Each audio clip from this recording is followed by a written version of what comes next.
Good afternoon, good evening, good morning, free enterprise viewers, and welcome to this Blue Moon Waning match of Zemus Zone 5 between Softnum and IBKarma. I am S-Grunt. In the restream booth with me today are Xenocat handling the restream, Zold pushing the buttons, and joining me in the comments booth today is Alchemy. How are you doing today, Alchemy? I am doing great. I just ate some wonderful dinner, and I am so ready for another match in the Blue Moon Waning bracket. I love this flag set. I think this is my favorite tournament flag set, and I can't wait. These bosses can be pretty tricky, especially Plague can be troublesome. D-Lunars too, and getting through Calbrena with like at high speeds can be pretty technical too. So I'm really excited for this selection of bosses. On top of this, yeah, I'd consider Calbrena to be a free boss in most spots that it can turn up, but definitely something like Plague if it turns up in the wrong spot. Like if you get Plague in the back attack spot, if you get Plague in the in one of the hook red spots, it can get pretty ugly. And then of course there's the old standbys for both of the tournament flags. It's the Gauntlet and Golbez, both of whom can ruin your day if they turn up in exactly the wrong spots. Personally, I'm hoping for a Gauntlet in one of the known spots. As for our starting character, we have a Sid. Honestly, I do love to see a starting Sid because he starts at level 20. If you find some good equipment for him, he can pretty much solve your early game issues. But also, I know if you find a curse ring and a dwarf axe, he can be like a 1 agility anchor with 2000 HP or something for Zemus, which is real nice to have. I'm a big fan of the big beard uncle.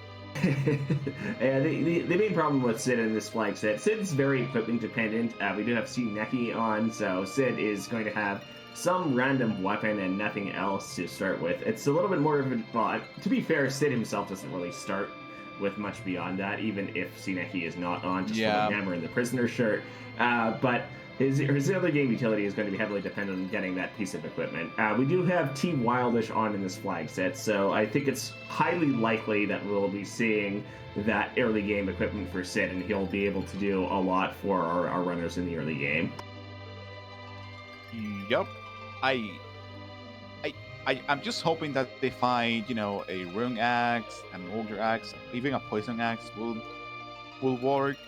But even then, there's always the possibility that Edge is hiding somewhere in the early game, and if that's the case and they find it, that's definitely gonna solve the early game. But even on the Neki, the thing is that Neki is there as some sort of compensation for the fact that it's T Wildish. So you have to do some early looting, and where you loot and what you loot can have a major difference. All right, here we go. Where our races are starting, we have Porum as our second starting character. Okay. It's always good to have a White Mage early on. A Lunar Sparkle as the boss in Baron, and the Earth Crystal as the initial key item. So remember how I was saying that the utility of Sid is going to be highly dependent on getting that early game loot, early game equipment for Sid? Well, that Earth Crystal is going to get us into the Treasury. 18 chests of high quality gear, especially on T Wildish.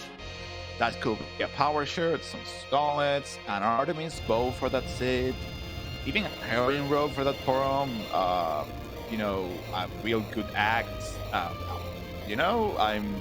real stoked to see what they find here.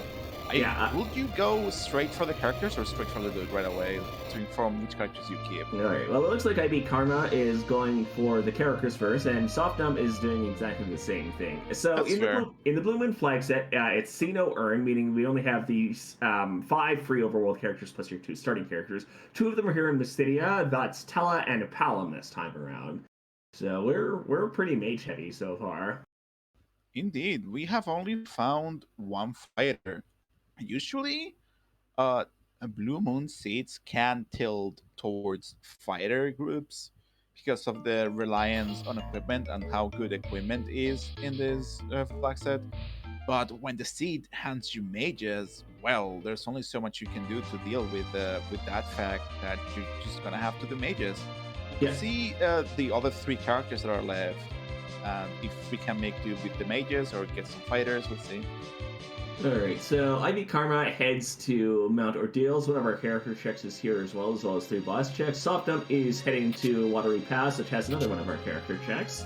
So we'll see who 2 of the 3 remaining characters in this seed are in just a couple of moments. Softnum finds Rydia in Another Watery mage. Pass, another mage. And that's Kane on Mount Ordeals. So 5 of our 7 characters are, well, 5 of the 6 characters, 4 of the 6 characters we've seen so far are mages. The one remaining character.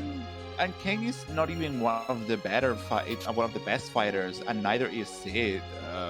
Well, Sid's great in the early game, but his utility falls off much in the later game. Kane is just patently average throughout most of the seed. Which is great. I mean, let's we know we like to call King average, but we have this tendency in this world to see average things as like bad. But no, it's perfectly fine, and that's fantastic. But thing is that unless you find some awesome equipment for the King, and that's it. And unless the Dancing Castle character is a good fighter, and it could be the Palom, and your fate is sealed. You just have to run mages. Yeah, speaking of which, Softnum is now at Dancing Castle. We're going to be seeing who that last character is in just a few moments. Could be, well, I think we're out of mages that can show up at this point because Fusoya is disabled. Oh, yeah. So, that's Edge. Okay. You know... So if Sid is a fairly good early game fighter, Edge is an excellent early game character.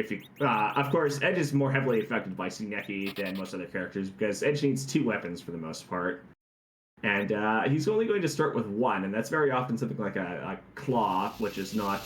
Speaking of claws, IBKarma just pulled a Thunderclaw out of Watery Passage. I believe Softnum also found. I mean, with that tail on hand and that immediate availability of exit, checking out the Watery Pass is always a great idea because Watery Pass has nothing but chests and it's really out of the way. Yeah. So the loot quality there, it's pretty good.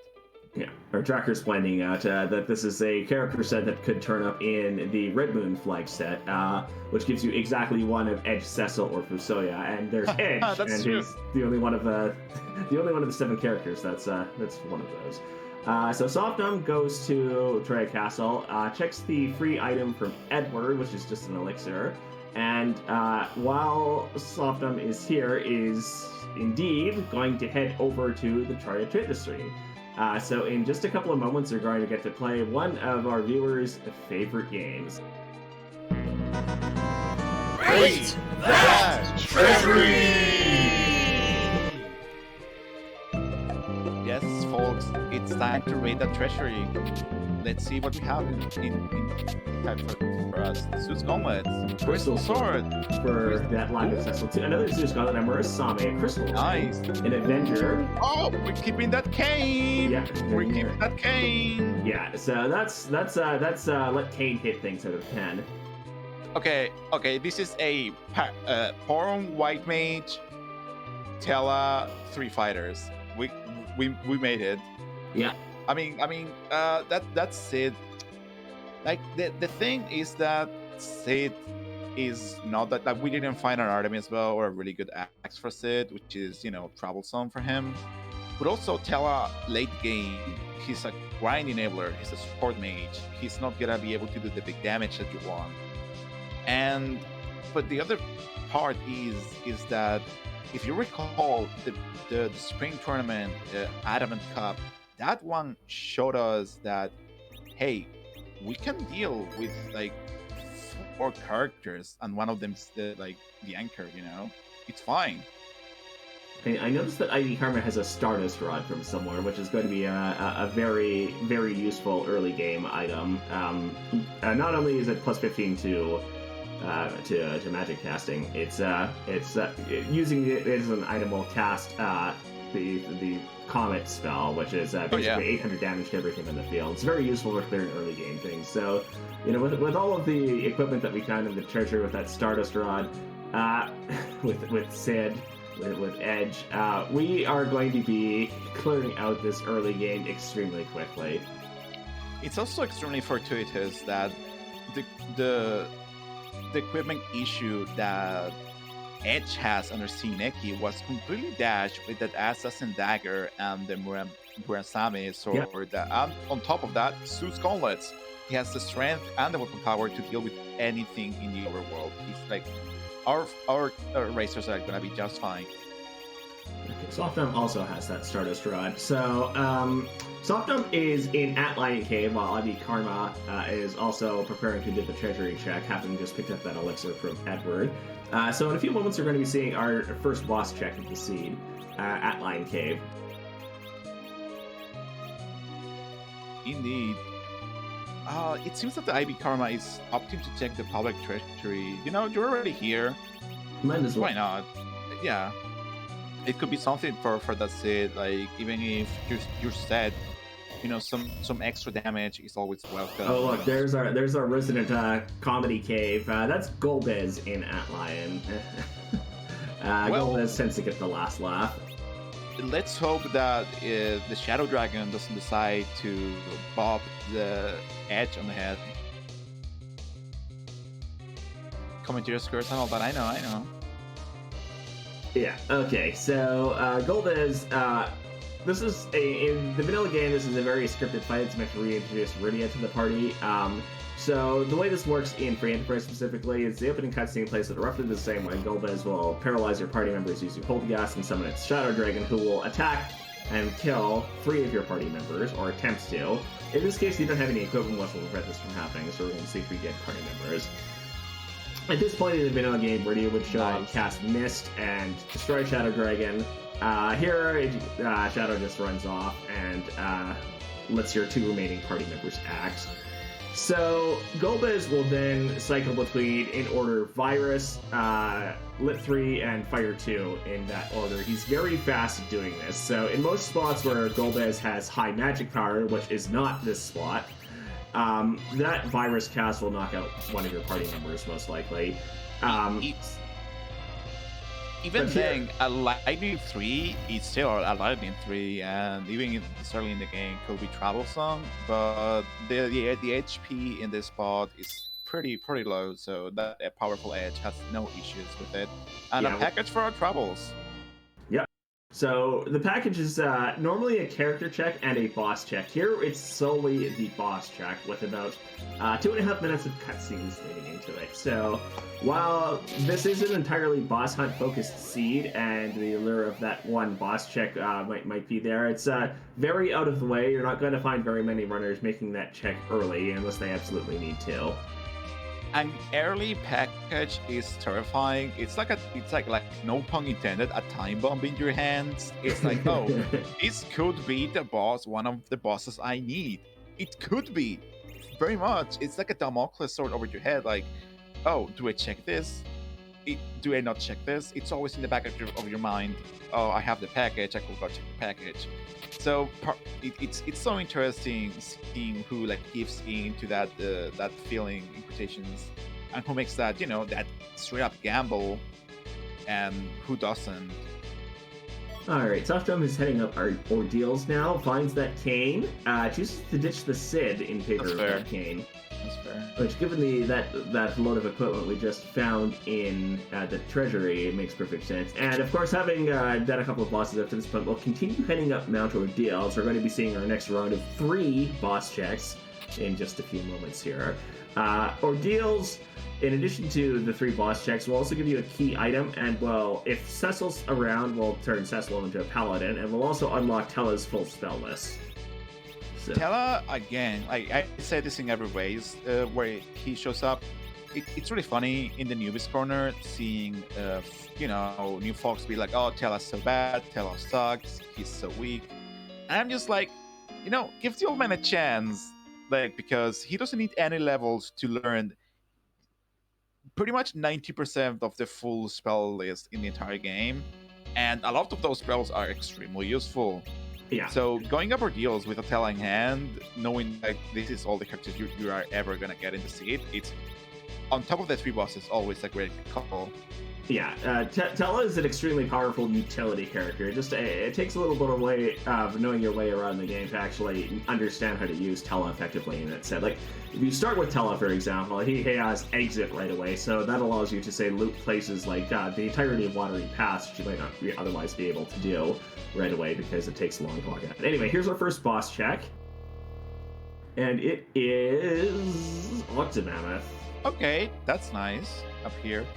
Kind of sad that it's not on a that tougher spot. You kind of want to see the tougher bosses early on for the most part in these weaker spots, and the weaker bosses in harder spots. But Octomammoth will do. Alright. So one of the interesting things about having both Paladin and Portum in the party is we've got this twin cast, which is a 75% chance of casting a spell referred to as Flare, and a 25% chance of casting Comet. Flare is more powerful against a single target. Comet is more powerful against multiple targets. And Octomammoth is down as IBKarma also finds that Golbez in Outline Cave.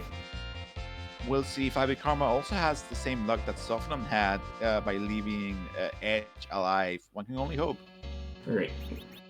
So, will Softnum continue on? Yes. And the second boss here is CPU. I mean, this is fine because Edge can jump. And, Well, I think you mean Kane can jump, so this is the difference between Depth Seed. Yeah, Kane can jump, my bad. Yeah. So, it's not gonna be too bad. Yeah, the CPU fight is a little bit annoying. The only damage that can be done to your party here is via the attacker orb, which says the Mazer ability will deal 10% of your party's maximum hit points to each character. This is a more difficult fight if your characters are not prepared to hit things in the back row, because if you knock out both the attacker and the defender orbs, the CPU casts Globe 199, which instantly kills one of your characters most likely twice in a row before it revives the two orbs. So you can't kill both of them. Oh no, Flare is the one twin cast spell that can't be reflected. What a shame. Yeah, you can't cast magic directly on the main orb because it casts Reflect on itself, as we just saw. Chucking that God Neosphere, I think that was such a great call, because in CPU in this game, it's not like how tough is CPU like some other boss, like Evil Wall or whatever. It's how efficiently can you get through CPU, you know? So darting that was, in my opinion, the right call. Yeah. Yeah, CPU is a major slog in most spots, just due to the general difficulty of dealing damage to something which is perpetually in the back row. It's less of a problem on the Blue Moon flag set, where we do have the back row glitch enabled, so given the right equipment, which I don't think we've found yet except for Sid possibly, your attacking characters can deal full damage from the back row despite not being equipped for it. So Softnum is now in the mirror room. We're going to get a key item check here right away, and we're going to see who the boss in the room is. That's just a flame whip. That's, well, you're here for the bosses, so... Ooh, and that's Calbrina in the mirror room. That's a really non-issue spot. You can just flame them with Edge for the most part, I believe. Well, Softnum is just electing to let Edge hit things here, but it's true. A single cast of flame here from Edge will basically end this fight. We've got the twins doing twin cast, and this will probably also instantly end the fight. And also, IBKarma is choosing to do Fabul. Yeah, folks like to single dip Fabul in these boxes if they can because of the guaranteed hood. But some folks also like to do it for the levels and the like. And this is Baigen as the Fabul defense boss. It's better to find Baigen here than in many other cases. The Baigen fight can be a bit of a slog to the multiple. Ooh, that's a twin cast of Flare, which hits that Reflect, which Baigen. Dang. So, whatever we'll say that again. But Fabul eventually has a total of 3 key item checks. So there's the one from the Fabul defense, but once you have the pan in hand, you can, well, actually, as soon as you have underground access, you can find Yang in the underground, and return to Fabul for one of the 2 key items from Sheila, Yang's wife.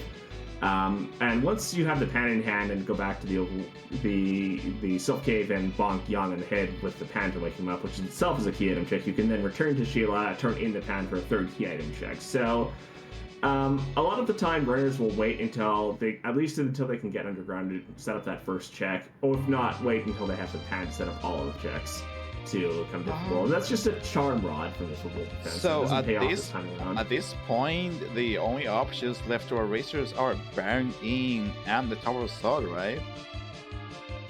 That's correct, and it looks like Softnum is electing to take the Tower of Zot check in preference to Baron in. This makes some sense because completing Zot will actually put you right outside Baron, which is the perfect position to then immediately go in and make that Baron in check. Indeed. Yeah, so Softnum electing to do some shopping here. We've seen both runners sell that Crystal Sword, which despite it being the most powerful weapon normally available in the game, we don't have a Cecil to be able to wield it, so it's completely useless to us. So you can sell it for 63,500 gold, or as I always like putting it, 15.8 sirens, should they turn. Indeed. Sirens are very important in this flag set if they're available. Right, IBKarma still have seen Silvera, interestingly enough. Looking in the various shops here, might be on the lookout for a curse ring with that armor shop check. That makes a lot of sense. A curse ring, for those that don't know, is it's an item that takes your stats and reduces them by 15, I believe. But the thing is that it turns elemental resistances into absorbs. That's kind of like the balance the original developers of Final Fantasy IV thought. But we used it to manipulate agility and turn probably that Tela into a real useful agility anchor for the later fights. The main utility of the Cursed Ring in Free Enterprise specifically is that minus 15 to agility. It so happens for various arcane reasons that the slower the character in the center slot is under most flag sets, or at least the highest priority character slot if you don't have anyone in the middle slot, the slower that character is, the more actions your other characters will get, up to a certain point. I mean, the bosses you're facing and the enemies you're facing will also correspondingly get more actions, but there's a certain point where that just caps out, and your party will just be acting as fast as the bosses, except for that anchor character. Yeah, the thing is that the what we call relative agility can go up to like 255, but the floor of that is just 1. So 1 is the fastest any like actor in a fight can go. So by making yourself like the fastest possible speed, you are on speed parity with the bosses by making the person in the center slot very, very slow. Yeah, the other part of that is that there are some cases where you want to have a fast character in the middle slot. If you can see, IBKarma has Edge in the middle slot here. Mm-hmm. Most boss spots in the overworld will act slower than Edge will, so that means Edge will get more turns than the boss will. That's one of the reasons why Edge is so powerful as an early game character, is because he outspeeds so many of the early game checks.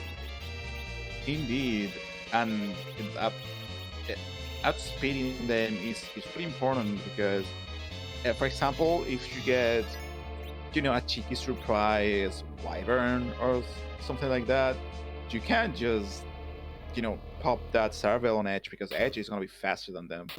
Ooh, and Softnum finds some version of Mylon in the Zot 1 spot, and it's Mylon and Friends, also known as DJ Mylon's Electric Dance Party. Absolutely. Honestly, this kinda sucks because this spot has a lot of HP because it's the Magus Sister spot, and there were 3 targets in that fight. And that means that the zombies get a decent chunk of HP as well, so we'll see how Softnum decides to deal with this fight. Yeah, like one of the more common moves here would be to let Edge cast Flame, which is going to take out the gas just to support party. When Mylon is alone in this fight, he will cast Lit 1 continuously. He will also cast Lit 1 as a counter-attack. More accurately, Mylon will, when alone, alternate between Lit 1 and punching your party members. Yeah, and as you might have guessed, Lake 1 is not very threatening, to be fair. Yeah, the other piece of this is the gas move extremely slowly. They don't generally act on their own. Instead, mainly acting through Milan's "Go My Children" instruction, which causes them to cast drain on your party members. But if they do get the chance to act on their own, they hit very hard. Like the attack power in their home spot it would just deal normal average damage, but in most other spots that Milan and friends can appear in, the attack power scales up correspondingly relative to Milan. So Milan gets regular attack power of the spot, and the gas will just hit correspondingly harder, proportionally harder. Yup. So let that be a lesson to you folks. Don't defeat Milan first. Always take out the gas first. You will have a really bad time, most likely, if you take out Milan first. Meanwhile, IBKarma is finished with that ordeal. Getting all the spells and getting that flame whip. It's not ideal, but you get the telescopes, which are just as good as a Hieren. Alright, so that leaves IBKarma in the same position as Softnum was a few minutes ago, needing to decide whether or not to go to Zot or maybe to check Bearing In instead. Yeah, Bearing In is still at large. We'll see if IBKarma decides to go to Bearing In or instead follow the same route that Softnum has been doing Zot.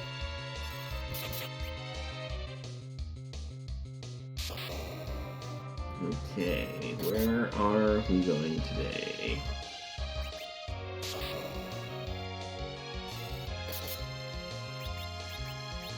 This looks like that's IBKarma is going to Bearing In first. Interesting. Well, let's see if any of these bosses are gonna be tough to take that down. A little, I doubt it with that edge in tow, but we'll see. That's Odin in the first spot. You'll have to see it. Odin is a terror in many of the later game spots. Here, most bosses are free. Bosses you probably don't want to see are things like Golbez or the Alt Gauntlet or Mom Bomb, who prolong the fight. But Softnum is through that Milan and Friends fight. So, in a few moments on... Ooh, that's Antlion in the second slot here. This is actually probably a good thing. Antlion, well, counterattack most things, hits fairly hard, but this is also one of the slowest boss spots in the game. So with that edge anchor in place, Antlion is not going to get very many actions here to be able to hit hard. It's just like the interesting thing about Antlion is that all he does is punch. He doesn't have any like dummy turns in his script. All he does is just punch you. So the fact that it's in a slow spot is real nice. Finishing them off with a twin command and getting a pass, which is very nice. That's big news. Softnum is now heading into the second boss spot. It's time for one of our viewers' other favorite things to do. So pay attention to the piggy as we enter the second room here as part of this cutscene. It turns out the color of the piggy, or the piggy's ears in most cases, will determine, will point towards who the boss in this spot is going to be. And some of our viewers have come up with charts for this. So you can see this piggy has yellow ears. That means the boss in the spot has a blue, or in some cases purple, overworlds, right? So this could be the Alt Gauntlet, this could be, I believe, Officer, could be... Could be, well, yeah, I think that could be some of our objectives. Shoutouts to IBKarma for doing the package check. Ooh, and that is the Alt Gauntlet, sitting in Zot 2, one of our required objectives. Yeah, this means that not only is the Alt Gauntlet required, but it's like double required, because this is the only way underground. This has to have the hook, I believe.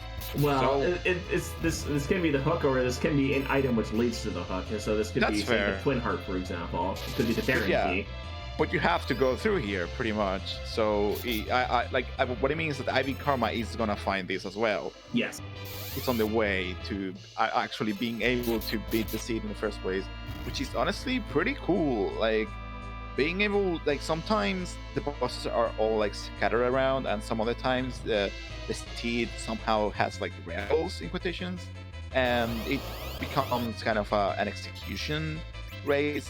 And I like seeing those sometimes for things as well. We'll see if the rest of the city is this way or just this one instance. Yeah. And our restreamer and tracker pointing out in chat the sprite that turned up as the result of the package turn-in for what are normally the bonds starting to village. Here is Bahamut, so clearly Bahamut is saying this is the package check, right? Well, we'll be seeing who this boss is just as soon as the second cutscene finishes on IBKarma's side, and whether or not making this check was worth the 2.5 minutes. Well, Softnum is through, I believe this is the second fight. It's into the third fight. So the Alt Gauntlet is an option which very frequently sets each stage. Normally the Fabul Gauntlet is 6 fights of enemies of specified compositions. That's Water Hag. Oh, that is Water Hag. Check. We know it's Water Hag. I like how IBKarma is opting to take it down. Like, yeah, whatever. If I ever have to set foot in Kaipo, maybe I'll check out the shops or whatever. Yeah. Since IBKarma was searching for the curse ring, and didn't find it yet. It's a bit surprising actually. The Water Hag, the fight in Kaipo is normally relatively free.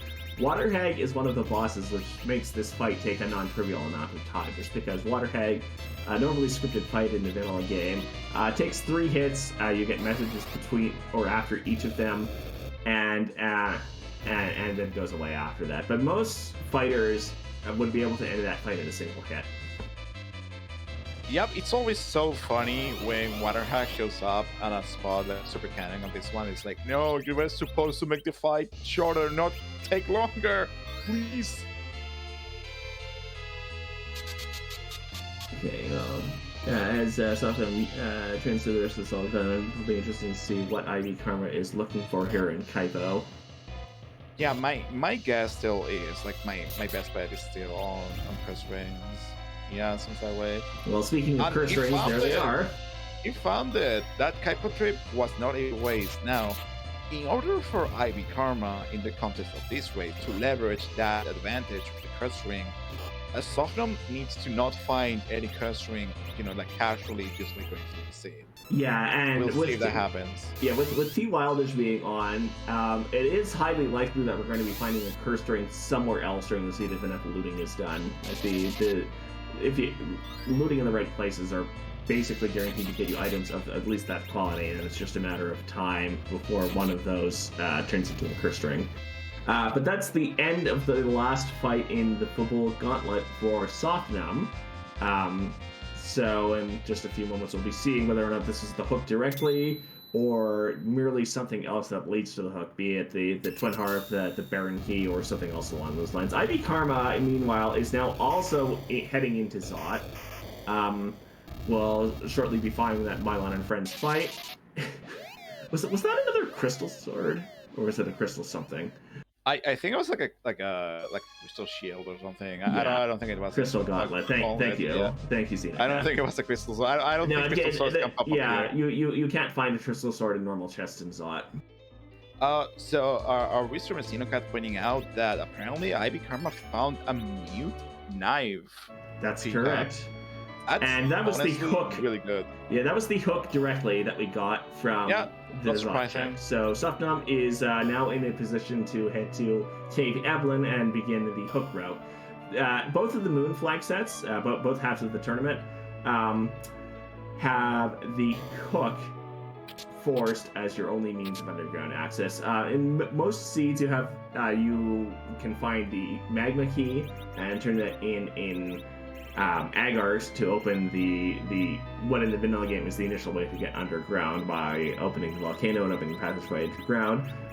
In this flag set, we force our runners to find and use the hook in the hovercraft to go through the upper Tower of Babel to head underground. One of the main reasons for this, of course, is that there are 2 boss checks along the hook route. We don't want our runners to have to go out of their way to go through those boss checks. Yep.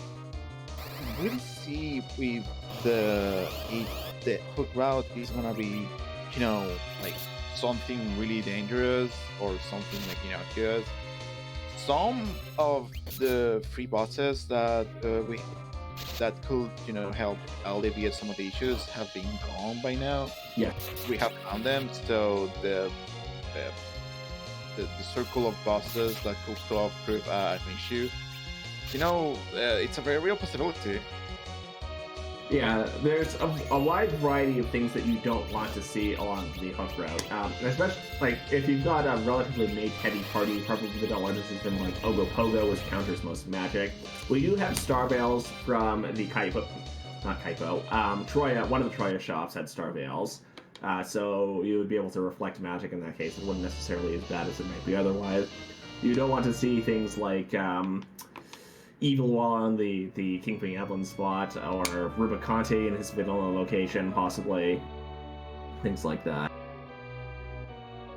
But Kainatsu is also notorious in the Rubicante spot, just because that wave can come up fairly quickly and will easily wipe out an unprepared party if you don't know how to handle that. Okay, Softnum has now cleared Baron in as well, has that pass. And is electing to stop in Mysidia. This might be just a shopping trip, but I wonder if Softnum is thinking about a character change of some sort here. Or is just checking the shops.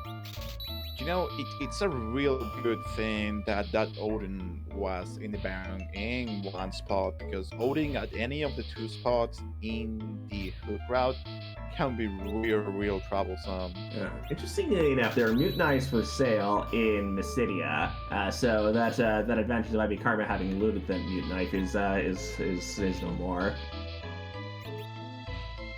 The advantage of the mutant knife, known in more modern translations as the Mage Masher, it's anti-mage gear. If you hit like the Magus Sisters with it or Ashura with it, it will do, I believe, 4 times the damage to that target.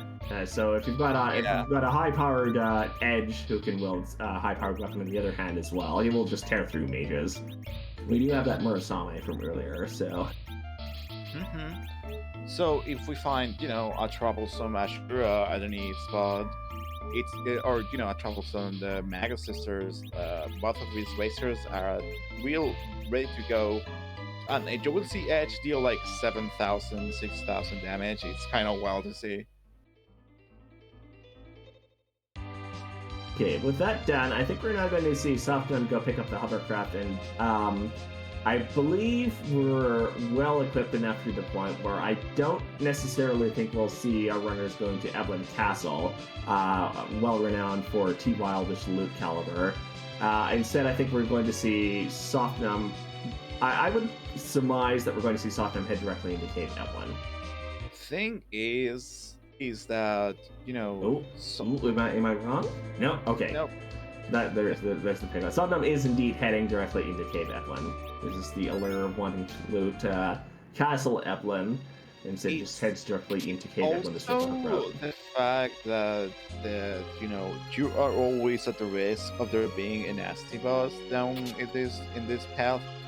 So some people tend to opt into doing the trap chest in Evelyn Castle, not for the equipment, especially on the T-Wildish, and especially when you're set for this part, but so you get the EXP.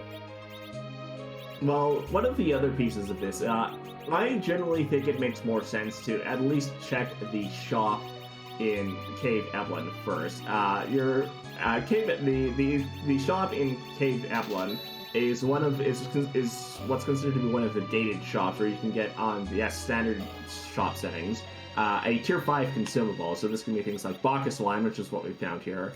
But more useful for that castle trick, you can get things like Hourglass 2s, you can get coffins. Other things that might turn up are things like elixirs or sirens even. But here we find Bacchus wine, which is certainly something which is very nice to have for the berserkers we've got in the party. Absolutely, and as we saw, there's that tier 5 Leviathan.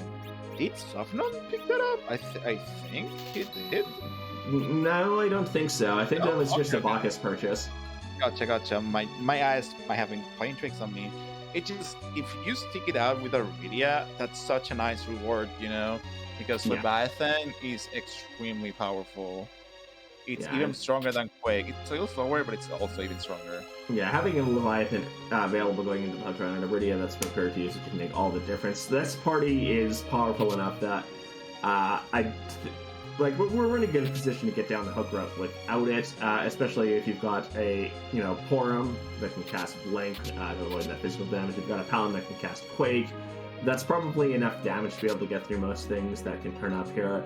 That's enough utility to be able to defend against petty physical hits should we get a boss that can deal this out here.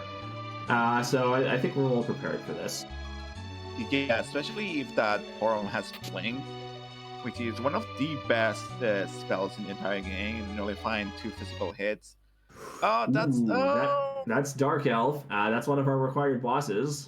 That's beautiful, because the thing about Dark Elf is that when he turns into a Dark Dragon, he doesn't have the boss beat, or in later translations, the heavy status, which means that certain status effects can affect him, but he has immunity to plenty of status effects, including instant death and the like. But the thing he's not weak against is, well, the spell Weak, or Tornado in newer translations, and he will, if Tela doesn't whiff this, because Tela's doesn't with the spell, he will get his HP down to single digits and down in a single strike afterwards. Yeah, which is wonderful. Yeah, even if we didn't have a Tela here, one of the other statuses that the Dark Elf's Dragon form is vulnerable to, curious enough, is Stop. And Paladin learns that early enough that you're quite likely to have that at this point anyway. So, it turns into a dragon, you cast Stop on it, and then you just can't do anything else until it dies. So we have been, like, we were talking about earlier about how some of the free bosses were gone from the pool. Well, we were lucky enough to get the Ruby Canto spot, which has a lot of HP and it's pretty fast, and it's all around real dangerous for this point in the game, into a pretty free spot. Let's hope that Tela doesn't get Piggy or Callum. IBKarma is heading directly into Castle Evelyn, not even electing to check the shop in Cave Evelyn first. Is just heading directly into the castle. Probably going to be looking for those trap chests. Might be looking for that equipment, might just be looking for that experience, but in any case is here and is looting. And has already found the first of the trap chests. In this case, it's the Mad Ogre's chest. These Mad Ogres are highly magic resistant, so although Paladin has Quake on IBKarma's side here, casting Quake here would not do very much damage. Funnily enough, though, the Mad Ogres also count as mages. We can see Edge doing 3,500 damage with a swing against these ogres, which is more than enough to kill them. And there is that Ashura. Speaking of Ashura, speaking of mage equipment. Yup, check this one out. It's gonna be real fun. Yeah, blink and you'll miss it. Well, wait, Softnum doesn't have it equipped. Yeah, we need to actually put the new knife on Edge first, but hopefully Softnum remembers that he has it.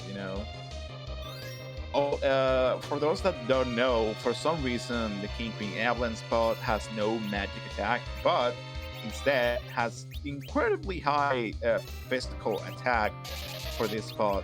So those Ashura punches are gonna be knocking down the squishy mages one punch at a time, pretty much. Yeah, fortunately Ashura only attacks as a counter attack. So if you need to pause for a moment at any point during the fight and recover from this, you can.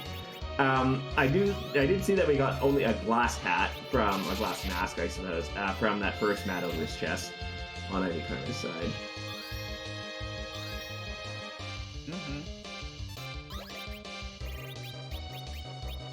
Let's see, Column bluffing up on Softnum's side. I'm not seeing the Mute Knife being used here, which is curious. Unless Kane has it for some reason. That would be interesting. You tend to forget that that King can in fact equip a knife. Ooh, it seems that this fight it's being a little troublesome. Yeah, this is not going very well. Yeah, that multi-target tier 2. I mean, this can be recovered. This can be recovered from. It can be. If you just pause for a moment, stop dealing damage to Ashura, you can recover this. As long as that wall is up, Ashura will not be able to recover either. IBKarma has found the second trap chest, the Black Cat Lamia chest, which I wouldn't say more about, except that Palam has already quaked him to death. Yeah, Palam with Quake is, a menace for this trap chest. Safety is a real threat that So that was an Excalibur from that trap chest, which again we don't have a Cecil, but unlike the Crystal Sword, can actually be used as a dart by Edge. So it's one very nice dart. I believe it's the second most powerful dart in the game, aside from the spoon. So you're happy to have it for Anastimal Valleys or even Ceremos back at the end of the fight. Yeah, okay. Softnum is through the Ashura fight and is now starting the Dark Elf fight as well. I foresee no issues with this fight unless Dark Elf gets a little funny with the pick statuses. IBKarma is through the third trap chest, gets only a ninja shirt. So, really the only main thing of consequence that we found throughout all of that looting is that Excalibur, which it will make for a very nice dart later on, but probably not, like the Masamune or the Murasame that for Edge that you would be hoping for from that. And we see that Palam has indeed been turned into a pig. You gotta be careful. That could be next. And I don't know, does Palam at this level know the spell heal? I don't. Well, that's a good. Even if Porum doesn't, Tella certainly does. Oh yeah. But if Tella gets turned into a pig, then he knows Piggy. Yeah, well, yeah. I was about to say, of course, even if no one else knows heal, Palam or Tella also know Piggy at this point. So. I forgot that you can unpiggy yourself. That's so weird. It's one of those weird quirks. Yeah. Alright, there's the change. Probably in a few moments, as soon as Tella gets another turn, we're going to see a weak come out, and then the fight will just end in another hit. How do you think, if Dark Elf had a voice acting, what do you think that me change would sound like? Well, I've always said it to myself as, me change! But that's 100%. I think the same thing, like, me change! Like a little 30, but yeah. My comments from saying damage Vito. I can get behind that. How would that go? Like me change. Yeah. So it seems that Softnum he's just like whacking this thing, just like it's like slamming it with the weapons. It seems to be working just fine. Maybe Softnum is not aware of the fact that the Dark Elf doesn't have the boss bit, but even without that, it's not much of a threatening boss by default. Yeah. It's going to be like one or two more hits before this fight is over. And even as I say that, Softnum is through the Dark Dragon form, and in just a few moments we'll be stumbling upon the worst of all pitfalls that our runners can find. No one has ever managed to avoid this, except in certain seasons the hook route wasn't required. A pitfall? So, the thing here is that IBKarma, if he plays this to using all of the tools at his disposal, using the Mute Knife and the weak spell from Tella, can get some minutes on Softnum and catch up despite having checked Evelyn Castle. So the race is not over. Like, even if Softnum has a bit of a lead, I believe that IBKarma can catch up. Yeah, so one other thing about heading down the hook route, you can peek to see who the boss at the top of the lower tower is in this case, and Softnum showed us that boss is Mom Bomb this time around, who's not one of our required bosses. A lot of the time, if we see someone up there who is going to be required, or if we have the tower key in hand, a lot of runners will just park the Falcon right back in front of the tower and head directly in to clear that fight. I don't think we're going to see that this time around. We've got many other options that we could do. We can go to the Fey March to see who the bosses are. We can go to Silk Cave to set that Sheila 1 check. We can go to Dwarf, which would give us 2 boss checks, and because the Warp Glitch is on 2 key item checks. Softnum, thinking about it, lands in front of the Feymarch Cave, and is going to head down to get a free key item and see who the 2 bosses down here are. Yup. And we'll see how fast IBKarma gets to this route, hopefully trying to catch up to Softnum. The interesting thing about when you get to the underground is that you have the whole underground to go to. So, you can go down to the Sylph Cave, you can go down to Feymarch, you can go to the Castle. So it's always interesting to see where the racers go the moment they step into the underground. Okay, that Feymarch freebie is just another glass mask. No key items of value down here today, so we can hope that this gated shop might have something useful. There's sirens, that's extremely useful. That is 100% very useful. I wonder if with 2 mages in tow, if you do sirens or if you wait for the darkness crystal to do the machines. Or maybe, top some eggs to get you some boost for the underworld and then do the demachine grind. Yeah, like Softnum only had, both of our runners actually only have 3 key items at this point. If you're going to do any, it probably does make sense to do a little bit of grinding early on if you're not confident in the ability to take some of these bosses. Of course, it's possible that, we get free bosses here somewhere. Speaking of free bosses, that's Dark Imps, and either the Baron Guards or the Kaipo Guards as the bosses in the Feymarch.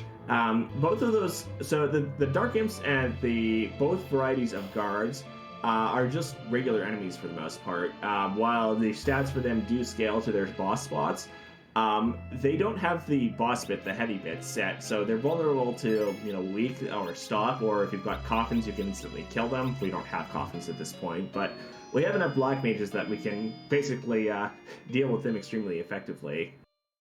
Yeah, but the thing is that, those Dark Imps are, in quotations, free. But the thing is, they are quite fast and they punch extremely hard. So they are, free in some manner of free, but you still have to get a little lucky this early on in the game. Okay, so I'm checking the guards first. That makes sense. Ooh, and that's Officer, the Kaipo Guards. That's one of our objectives. Yup. Beautiful, We have Tella with basically all the utility black magic that you could possibly ask for, so we're probably going to see Tella maybe cast Stone would be the most likely thing to try to cast here, especially with Tella in the center slot. That's exactly what we're seeing. Sinakat pointing out, our research pointing out that Edge is not backroad on IBKarma's side because the full moon is on the wrong hand. That is, if Edge is holding 2 weapons, for him to be backroad, he needs to hold it in the right hand, I believe. Which is a little niche nugget of knowledge from this randomizer. So I don't blame IBKarma getting it wrong. It happened to me too the first time I played this flex set. And I've been around since 2018, so it happens. Alright, and Tella did miss that stone cast. Even although you get an accuracy boost from being in the center slot, Tella is still Tella still has some problems landing some status spells due to his relatively lower stats. Certainly more likely to get away with it in the center spot. Okay, as a quick comes out on Softnum's side. So IBKarma is in the Dark Elf fight, has now hit the Dark Dragon form as well. Tella is piggied, unfortunately, but if we can get that healed, we might also see that weak cast come out, that stop cast come out. With that Tella piggied, it seems that IBKarma has opted for just straight up damage, which is fair. We don't know which is faster. Yeah, okay, so Softnum is through that fight, an objective fight, and gets a Moonveil over his troubles. A Moonveil is excellent because you pop that against the Dark Imps and you golden. You are completely invincible against that fight. Yeah, well, Softnum is electing not to do that and is just exiting out of the Feymarch instead. Might be heading to one of the other underground shops, like the one in Dwarf Castle or maybe the one in Tonga, but it looks like Dwarf Castle's the stop this time around. We've got 2 more given shops. We've got in the underground alone, where we've got this opportunity to pick up coffins and make those fight even more free. Dwarf Castle, of course, is probably one of the more lucrative checks in this spike set. You've got 2 bosses to find with the Warp Flichon and Tella and Palom. I need to see what Palom's level here is. 27. Palom is not quite at the point where Palom can cast Warp yet, but Tella can do it anyway. If you've got someone who can cast Warp and the Warp Glitch is on, you can get the item out of Sealed Cave completely for free, just by casting Warp after you finish the boss fights here.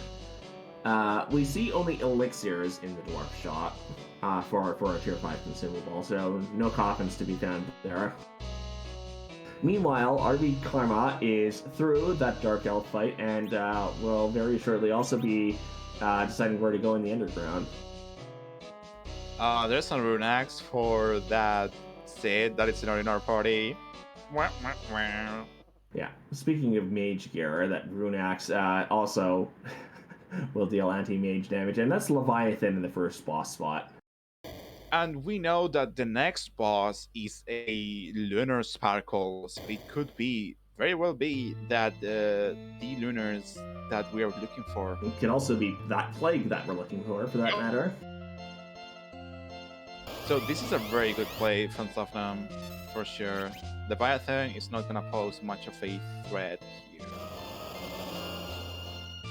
Yeah, Leviathan deals damage exclusively through Big Wave, which is 25% of maximum health to each of your party members, and magic damage as well, because can only cast Ice 2 in addition to Big Wave. And, the magic here isn't trivial. This will probably do just enough damage to kill Palom, which is unfortunate. So, but most of the Edge will be able to survive that, Kane will be able to survive that. We're not really in any pressing danger in this fight. Yeah, all Leviathan does is do a wave to reduce your HP by 25%, and then pop Ice 2s on your party. And Ice 2 by default is not a very threatening spell. But those big waves will deal percentage base damage, and that Edge is out. Okay, IBKarma is now also in the Feymarch, has seen those bosses, and we'll see. We're almost certainly going to see IBKarma take that officer fight as well, just because he knows that that's likely to be one of his objectives. Takes a moment to check the weapon shop in the Feymarch, which has ninja swords, which would be an excellent additional weapon for Edge, but also Drain Spears, which while that's technically a cane weapon, they're actually much more useful as darts for Edge than they are as an actual physical weapon. The way that works is the fact that those spears not only reduce stats heavily as a means to balance and compensate for the drain effect, also have an incredibly bad accuracy, but the weapon power is real decent, and the only things that Edge's dart command or throw care about are his level and the weapon power. So they make excellent darts, and that's why they are so expensive. Alright, and our sparkle in Dwarf 2 is the D-Lunars. That is the 6th boss that we have found. That's absolutely wonderful. The IBKarma, no doubt, is gonna be following right on Softnum's heels. It seems that the Siege, again, has designated a track for our racers to traverse, and that's what they're doing. It says, play me like this, and you have no choice but play like that. It just comes down so far in this hour of restream. It has been just execution over and over again. No routing decisions. The Siege has been funneling them throughout the correct path. Alright, Softnum appears to be intent on keeping all of his party members up for this fight. A single Quake from Palom here is going to deal enough damage to kill both of the D-Lunars. It just currently wants to set up to the point where all of the party members will survive that. We are on a bit of a timer here. Assuming you don't physically attack the D-Lunars, the order of progression here is they will each punch once, they will cast fire once, they'll punch 3 times, and then they'll use an attack called Breath, which inflicts basically every possible status upon your party members. So we see the Star Veils coming up, which is intended to reflect that Breath attack, which actually, while most of the statuses from Breath will not impact the D-Lunar, one of the effects which does still trigger on them if we reflect the Breath attack is Toad. So here's Breath, and with those 4 Star Veils up, the remaining D-Lunar turns itself into a Toad. Normally, you don't see that in this spot specifically, but it's very viable if in many other spots that D-Lunars turn up where you don't have to worry about. As long as you can survive the punches and fire, it's very easy to deal with them.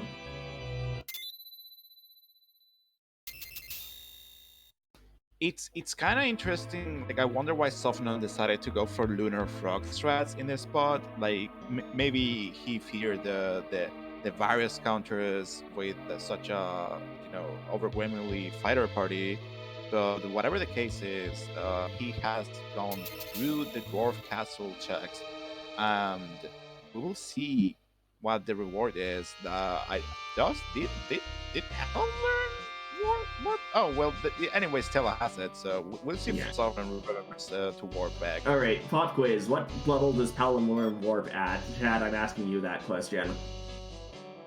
Seeing a cat tracker, I'll be streaming right away. 29. You know what? I'm not gonna say the line. Yeah, I'm not gonna say the line. What up? Huh? Yeah, What now? I mean, huh? Yeah. What now? Well, if you won't, then. Okay, go on, it's run. Yay, we can get underground now. We can get underground now. So, and the other reward being a rat tail down from the sealed cave crystal. That is another possible gating key item, which could open the way for another boss spot, including the Darkness Crystal. Yeah. Other things I'll point out. IBKarma did stop in Tomra briefly and found coffins in the shop there. So if we need to take the Darkens fight, it's now basically free as long as we survive the initial barrage of punches there. As our restreamer Cat points out, the randomizer logic doesn't take into account the warp glitch. So technically, that rat tail is out of the logical progression of the seed right now. So we know that the rat tail isn't going to give us the Loki key because it was, or lead to something that's going to give us the Loki key. Softnum, with Sirens in hand now, is electing to use a few of them to take on some Yellow Dragon eggs, one of the most common grinds that we can find here. So we've got a total of 5 key items on Softnum's side. That's relevant because once you have 10 key items, the amount of experience you get from these fights doubles. It's going to be a while before we get there, so Softnum is probably just looking to power up his party a little bit more before. I imagine at this point that we're going to see Softnum maybe set up the, go visit Yang and Cellcade and set up the Sheila 1 check and get that key item from Ghoul a little bit later. Also has the option of going up the tower without the tower key, though. Oh, Achilles Tower sucks, though. I never want to do it when I'm racing. It's like double deeping the tower feels so bad because you can't exit out of it, so you have to go up and then down and then up and then down again. So most players do try to avoid doing what you call Achilles Tower play. Yeah, Karma appears to be having a little bit of difficulty with the Dwarf Castle bosses, and so is also electing to go and head over and burn a few of those Sirens and crack a few of those eggs. So it's always interesting, like the decision of when to grind, because so far this seed has not been kind in terms of key items. So sure, you could gamble on the fact that maybe the seed will be better with key items right after exchanging that rat tail, maybe doing the start games, going up the tower or something to try and get you closer to that 10 key item gap. But this early on, you only have the information you have, so the safest play is just to do an early grind, which will take longer, but will get you there, for sure.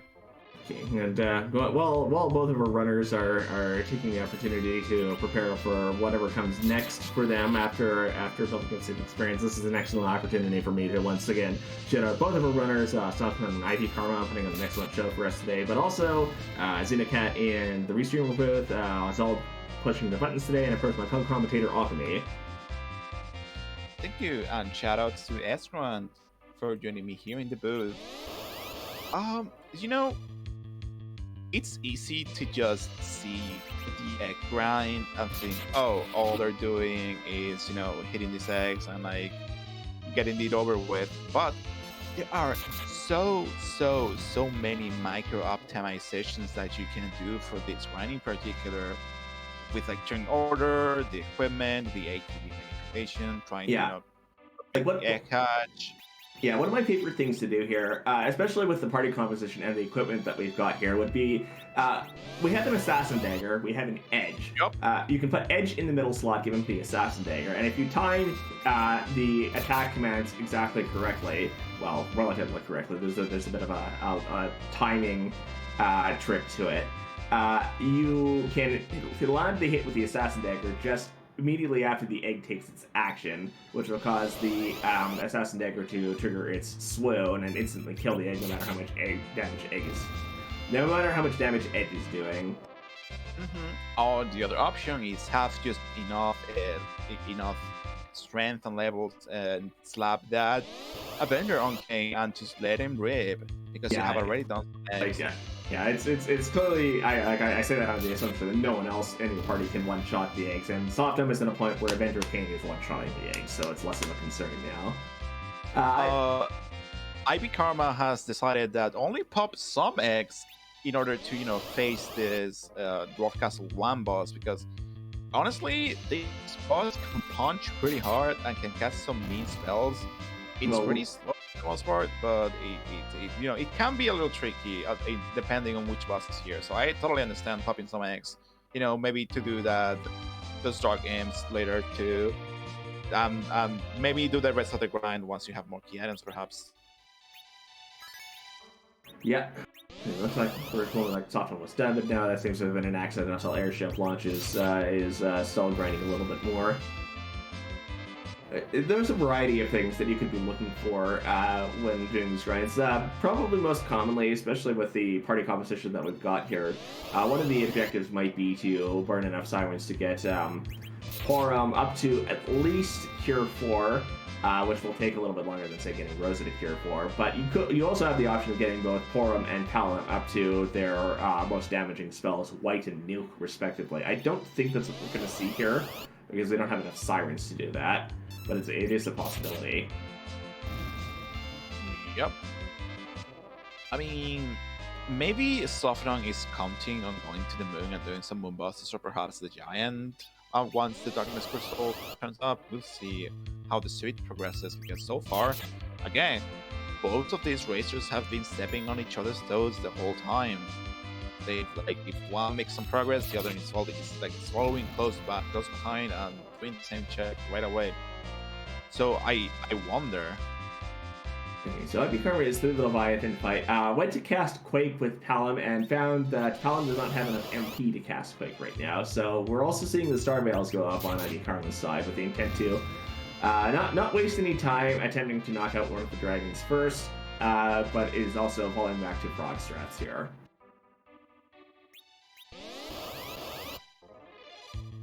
I think Softnum is just gonna exhaust all of the sirens. Like, this is no, pop a couple of eggs and we're done. Like, he's going all the way to whatever sirens Demonic could afford at the time. Okay, here comes the breath on IBKarma's side. Both of the D-Lunars have been frogged. That could be a bit hit or miss, but this is the best possible outcome for this. The more Star Veils you got up on your party members, the more likely this is to happen. It feels so bad when you have 2 Star Veils and only one frog gets transformed, and it's the incorrect frog, and then your party transformed with all the status effects. It's just a bad time. It can get out of hand fast. Okay, Softnum? Yeah, it's going down the Sith Cave. Interesting. Yep. I don't know that we saw any specific target hit there that Softnum would have been going for with that grind. But is the reason you would hit into Self Cave right now, of course, is to set up that Chilo 1 check. Go see Yang, and then you can return to football with your head held high, so to speak, and get 2 of the 3 key item checks while you're there. Sinokat or Restreamer pointing out that Softnum hit Cure 4. Okay. Yeah, that's pretty good. Cure 4 on Porom is real important. I wonder if IBKarma is also gonna go down to Self Cave, or if he's gonna chase the Rat Tail or the Dark Imps. Well, the Rat Tail will require actually getting the Rat Tail, and IBKarma does remember to do the Warp Glitch and get that Rat Tail. It's not a given that you'll remember to do the Warp Glitch or be in a position to do the Warp Glitch when you do a Warp Shot, so most of our runners probably have that top of mind when they're headed here, though. Softnum leaving the underground is going to make a beeline to Fubul. I believe, if I remember correctly, that Softnum has not yet been to Fubul, so we'll also be doing that defense while he's here. As far as I'm aware, it was not a key item, so... Yeah, it was a glass mask.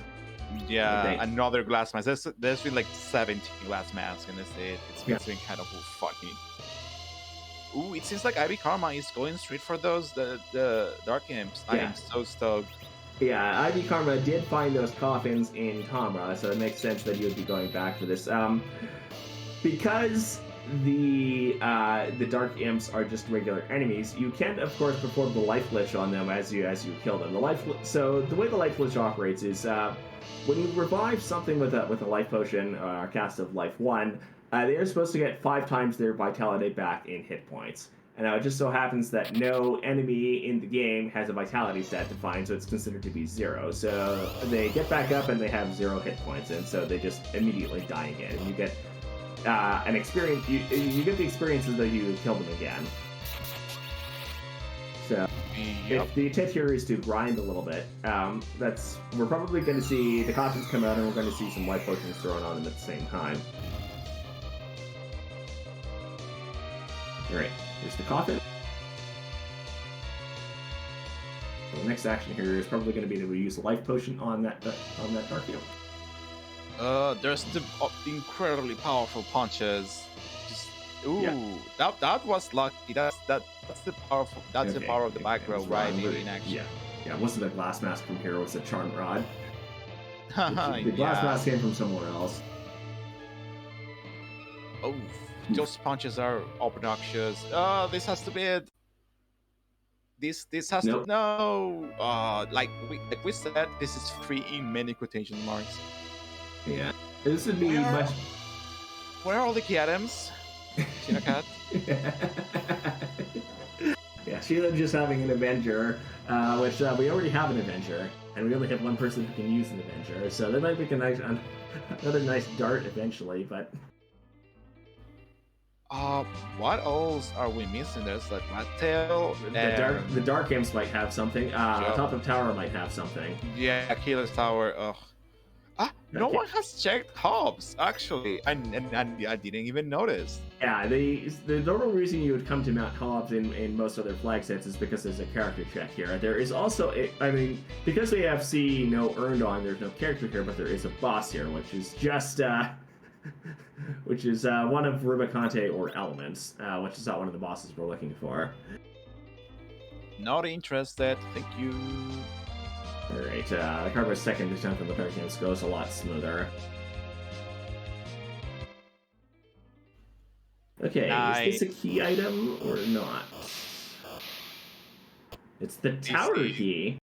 This is such a good key item. Going straight up the tower now. That's 2 key items and 2 bosses. Yeah. One of them we already know, but still, it's real nice. Okay.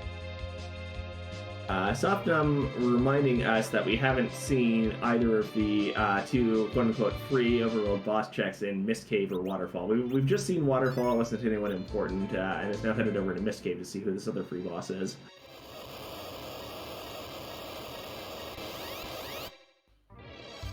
And it's just a ready man. Oh, Karma has peaked both of these bosses already, so...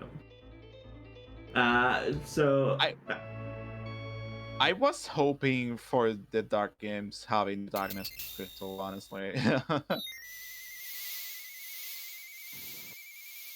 Well, it's quite possible that the Tower Key is what gets us the Darkness Crystal here, because we haven't seen that yet. Yep. We'll see about that. That means that if Karma gets to from this, it could put him very close to Tenki Adams. So maybe his late grind might pay off. Alright, so Softnum is doing the package check right now. We know this doesn't lead to anyone important, so what would you do past this point if you were in Softnum's shoes? You don't know that the coffins are in Tamara at this point. So you've got the Dark Imps in the Feymarch, and you've got Keyless Tower. What would you do? I will honestly try to do the Dark Imps, like the Dark Imps are a really good source of even extra experience. I have some really good HP values, and I know that if I don't do that, it's gonna haunt me for the rest of the seed. And that's also that the psychological factor in a race can really like do you in. And thinking about that check you missed or you faded can distract you or whatever. I know it does distract me. So as I'm sitting here thinking about this, I realize there's one more option that neither of runners has done yet, and that's turning in the rat tail. Of course, yeah. But like you're like in IBKarma's case, you're already underground. You have the tower key, so it makes a lot of sense going up here. Rat tail is out of logic. Yeah, we need to get Luca key here first. That is true. Yeah, and it's certainly possible that the one of the target checks will be the Luca key, which will put that rat tail in logic. Mm-hmm. Okay, and give us yet another key item. Yeah, so IBKarma has completed the Super Cannon Room, found the Magus Sisters, and they're not one of the bosses we're looking for, is now at the top of the tower and finds Mom Bomb. And it looks like Softnum is going to turn in the rat tail at this point. We'll see what the rat tail has in store for us. Well, I'm guessing it's the terminal key item, but we'll see.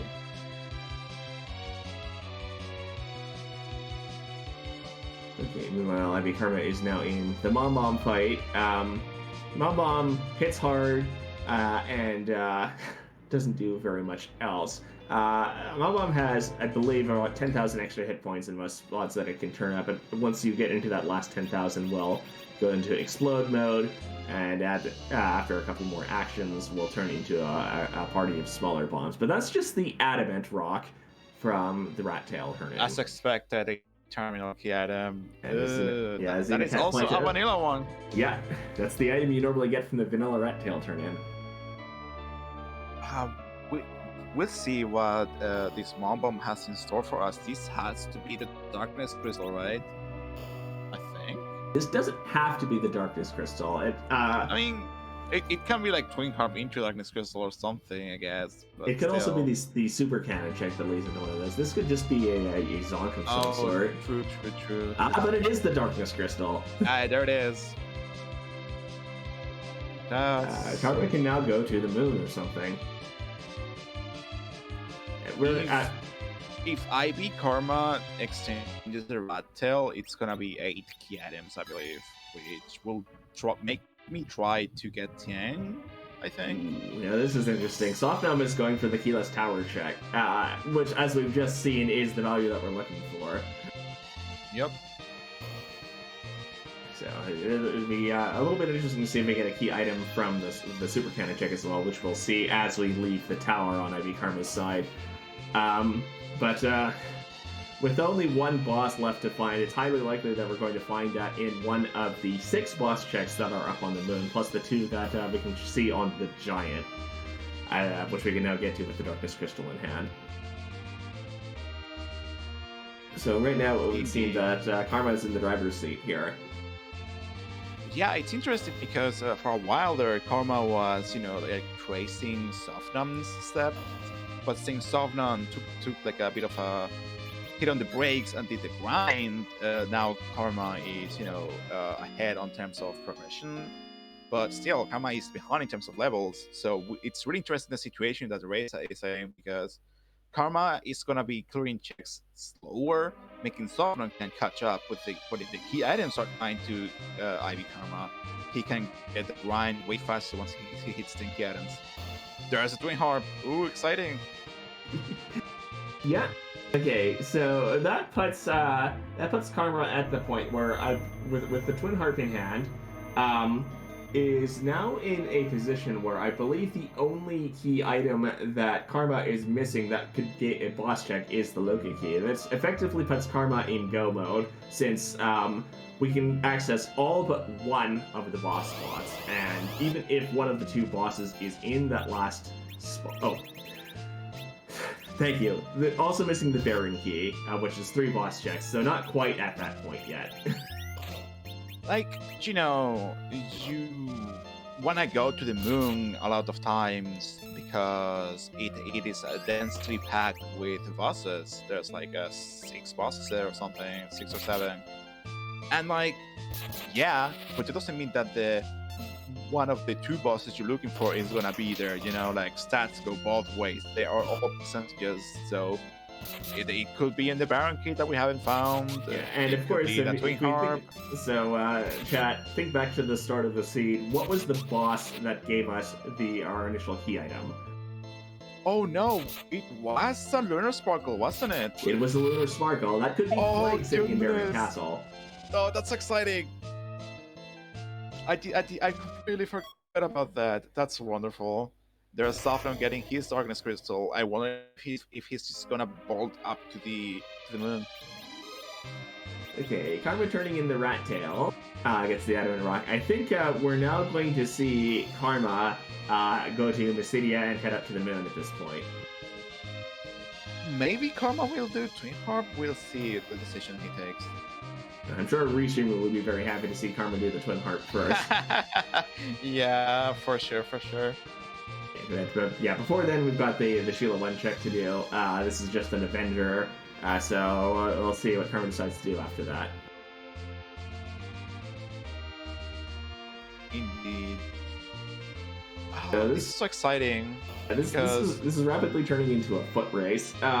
It's not going to be very long before Softnum gets back up to the overworld, and with that Darkness Crystal in hand, is also probably going to be heading up to the moon almost immediately here, because they're, apart from the Dark Imps, which Softnum is never going to go back for at this point, we'll be heading up to the moon shortly as well, because there's not much else that Softnum actually can check on the planet right now.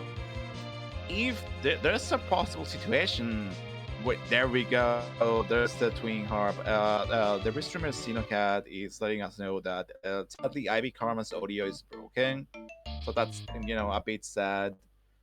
But I'm really excited about this play, because there is a very real possibility that the bosses are Bahamut is here and Plague is in Baron Key, but Baron Key is like hidden deep in the moon, something like that.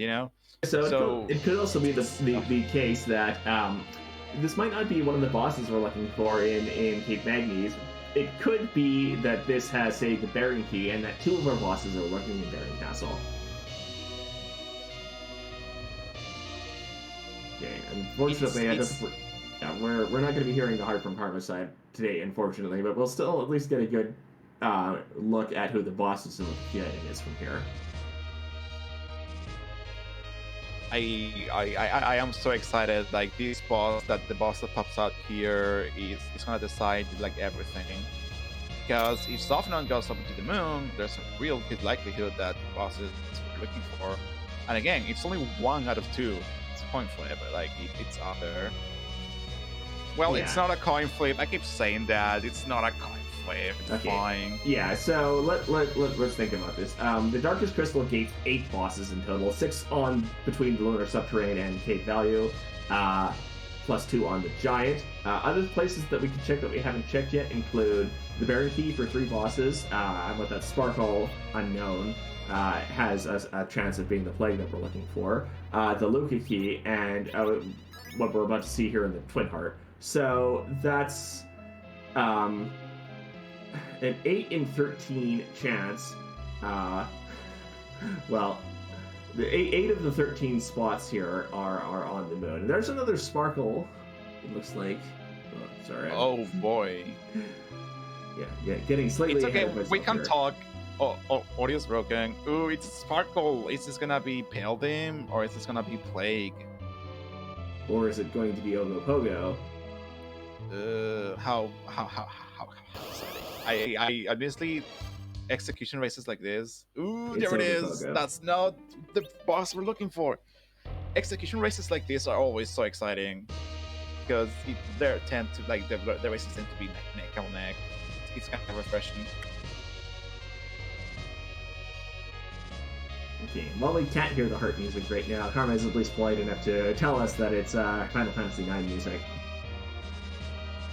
It's Kevlin and Kevlin in Cave Magnes. Not one of the bosses we're looking for, but this fight is completely free.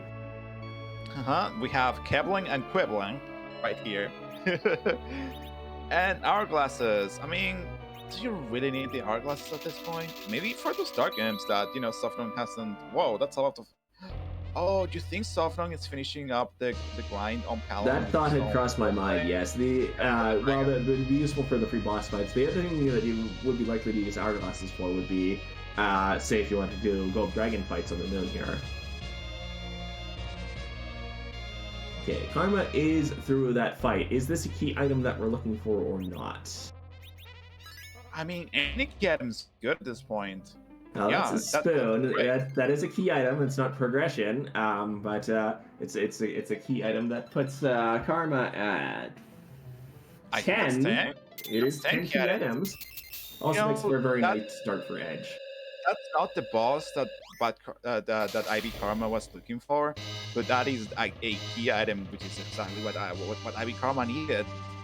So with these 10 key items, we're gonna get a much faster grind that Softnum had, and IBKarma didn't have to face any tough bosses that would have slowed him down because of low levels. This long-term saving the grind play has worked out for him. Okay, now the problem with this is that there's a reasonable chance that we're going to see Karma go and grind a little bit more at this point, which appears to be exactly what we're seeing. But we're at a point now where Softnum has done most of that grind, and is now on the moon in what appears to be full face check mode, resetting out of the fights that aren't the bosses we're looking for, including that Mylanzi that we just saw at the Mursame altar. I mean, when you only need one boss, it should just seem like I just need one boss. I have the levels. I just need to find the boss I need to find. Yeah, but the boss you need to find, it might not be the moon. To answer a question in chat, has anyone checked package yet? Both of our runners have checked package.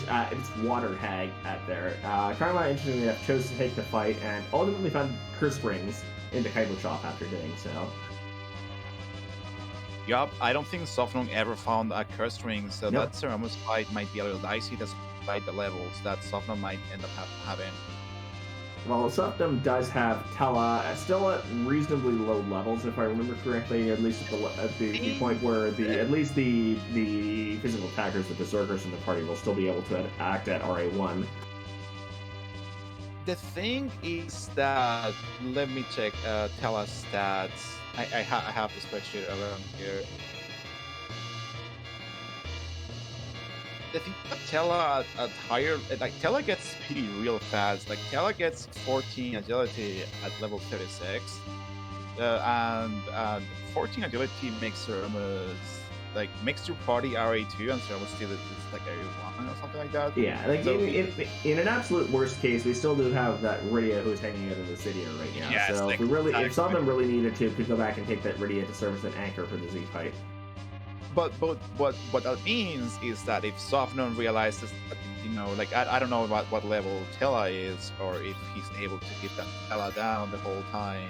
He's level 26 right now, so that's still well within anchor territory. Yeah, that's lang agility. That's very okay. That's pretty decent. But if he slips and that Tella gets some EXP or whatever because of using a cabin or something, you know, you gotta be careful. And if you go back and grab that Rydia, that's time to give into IBKarma in this case, because IBKarma just has that curse ring. He's good. Okay, found only Dr. Luge in the Ribbon Realm and is now checking the White Spirit Altar. Finds only a Wyvern, which that's well, it looks a lot like the Bahamut we're looking for. It's not actually the Bahamut we're looking for. The only Softnum hasn't checked the Crystal Sword altar, and the next altar, the options get smaller and smaller. Yeah, the Masamune altar. So if neither of these altars is one of the bosses we're looking for, where would you go after this? Well, at this point, with I need to take some moon bosses, probably like that Luge or something that is pretty weak, you know. Yeah, that's Kenatsu at the Masamune altar. That is a fight you hope you never have to do. Were it me, if the Crystal Sword altar doesn't turn up anything either, I would be inclined to go to the Giant to complete the Darkness Crystal gaining checks. It's like I at this point I want that Baron key, because that Baron key has, you know, a 50-50 chance of being a plague. So if I know this spot has a 50-50 chance of being plague, I really want that Baron key. So I'm tempted to grab that Luge. That Dr. Luge, because, you know, it might be a little slow, but it's guaranteed to not give me any issues. But, you know, it's a really tough call, because, yeah, sure, you can, you know, walk out of the LST, maybe drop a save here and go to the Giant. But what if the Giant has nothing? You hit a cutscene while the Lunar Sparkle and the Baron Castle is taunting you. It's such a hard call. I think that Softnum has forgotten the path to the Crystal Sword altar here, because if you're you have do not blame him. Yeah, if you're not used to walking around the lunar subterranean, it's quite difficult. But you can just exit directly out of here if you're intending on just going back up to the surface. I have also forgotten the path to the Crystal Sword altar many occasions. It's so easy to just be like, oh, it's this way. And no, it isn't. It's so easy. Well, let's hope that Crystal Sword altar is not something that we need. I wonder if Softnum is gonna go ahead and check. There it is, this Giant. Yeah, there it is. There's the Giant. Okay, yeah, the Karma, meanwhile, is also launching the well. Will be heading up to the moon shortly. So it will be the case that that Crystal Sword altar, which Softnum has not checked, has one of the bosses we're looking for. And in turn, it could be possible that the Giant has one of the two remaining bosses that we're looking for as well. The smaller, like the pool of boss spots, more likely it is that the bosses we need are, you know, in the remaining spots. So this makes it so exciting. It could be in elements, or here's the thing, it could be at the CPU, right? Like Bahamut could be a CPU and there's something nasty here at the elements. Like you have to get through like I don't know, an evil wall or something. Like whatever. So, you know, it's yeah. So the thing about the elements, the vanilla elements boss spot, the first of the two boss spots here in the Giant, it has 65,000 health and 89 agility, which is the fastest of all of the boss spots in the game. If the wrong boss turns up here, it will be a tremendous slog to get through at the best of times. Like if it's something like Demus, for example, where you can't effectively berserk without wasting much more time than you save beyond the extra damage that you're doing, it could be something like Evil Wall, where it just acts so fast that you have a very difficult time getting anything done. A wide variety of root things could still be in this boss slot. And here's the thing. Even if it's not the boss you want, the CPU is still right there, you know, and you have watched a whole cutscene. That is Bahamut. That is one of the bosses we are looking for. Softnum has the grind, Softnum has the pads, Softnum surely will have the Behemoth. Softnum is Team Go mode as soon as he's done with this boss fight and has the levels to face Zemus. IBKarma is only timer officially. Yeah. So I think the That only way Crystal Sword Altar better be played. the only way Karma can catch up at this point, I think, is if that Crystal Sword Altar is exactly Plague and that Karma makes that check as soon as possible. Yeah, this has to be top down with the Crystal Sword Altar on the way. If that has Plague, because you know this is like Bahamut is not gonna pose any issues here. They're just gonna like run him down with the back asset on the Star Veils. Really good of Softnum not giving wall or reflect to Terla in order for him to go down, so he doesn't get any more EXP to keep his agility down for Zemus. Excellent work. Like, yeah, the Bahamut fight is free so long as you're diligent in keeping Star Veils up here. This spot doesn't have the greatest magic power, and it's not trivial either. Like a Mega Nuke here deals about 6,000 damage, if I remember correctly, from the last time I needed to deal with this. So none of our party members are going to be surviving that. So as long as you're diligent in keeping the Star Veils up, the walls up here, this fight will be free. It will take a while, though.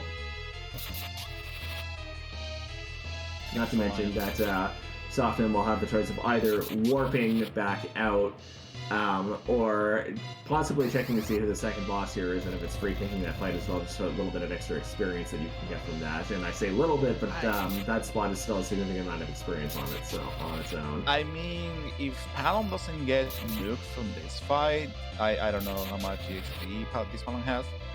I will at the very least pick the next boss. It could be like, I don't know, like Baron Guards or something.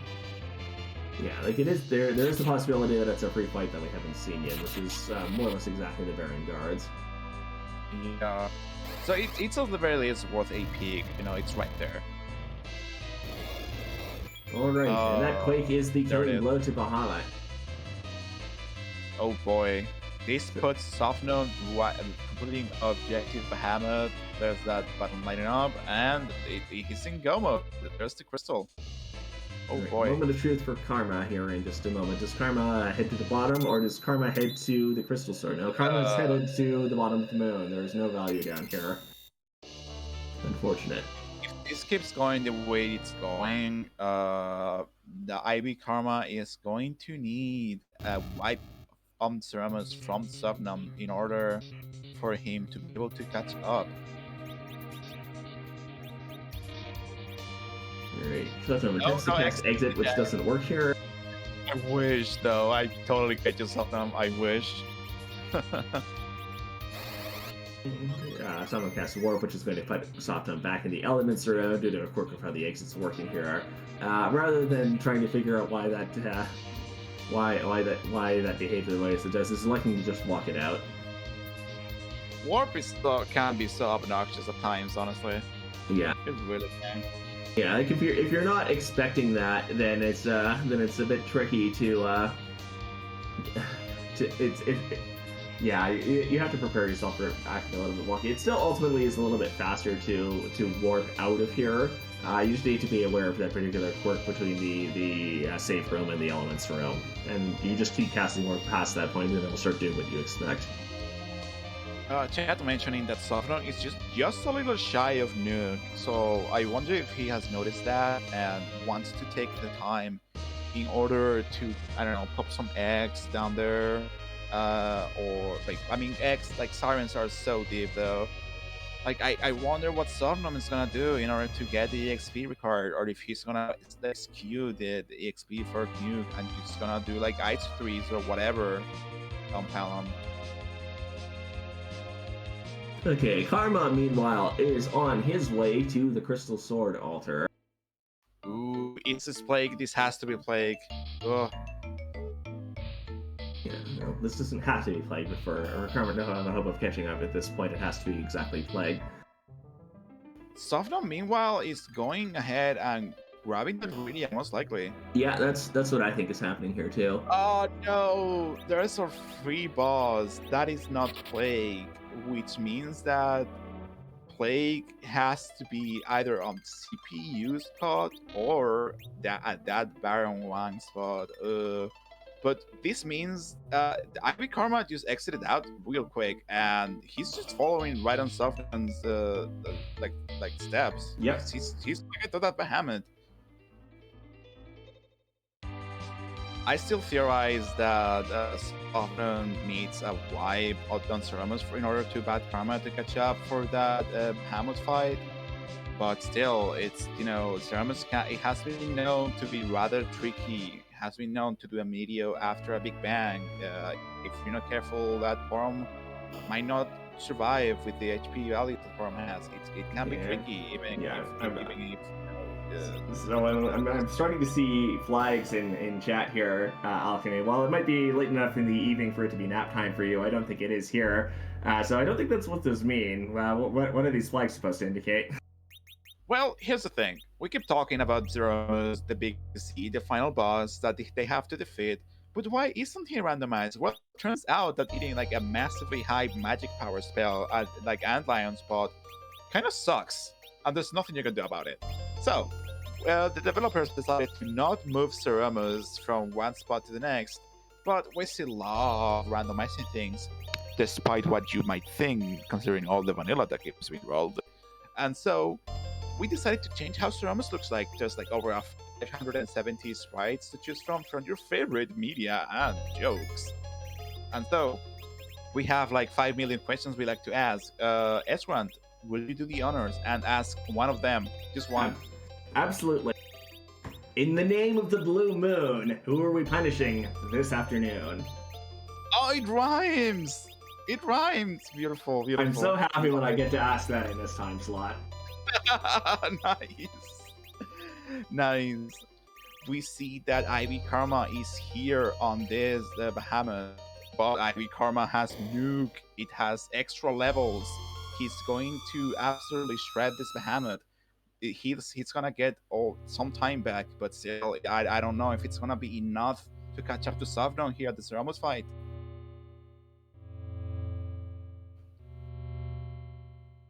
Just whites, nukes, powerful physical hits, like waiting for those items was such a choice. Yeah, I wouldn't be surprised if Karma gets through this fight without seeing a single mega nuke.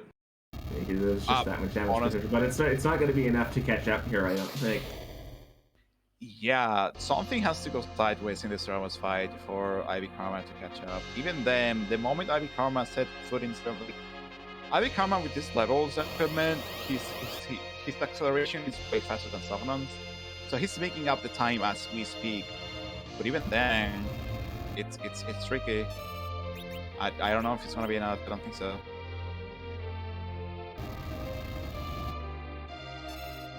Interesting for like Softnum to replace that Tela with that fresh media, probably because he has those backuses that he got still enabling, I think.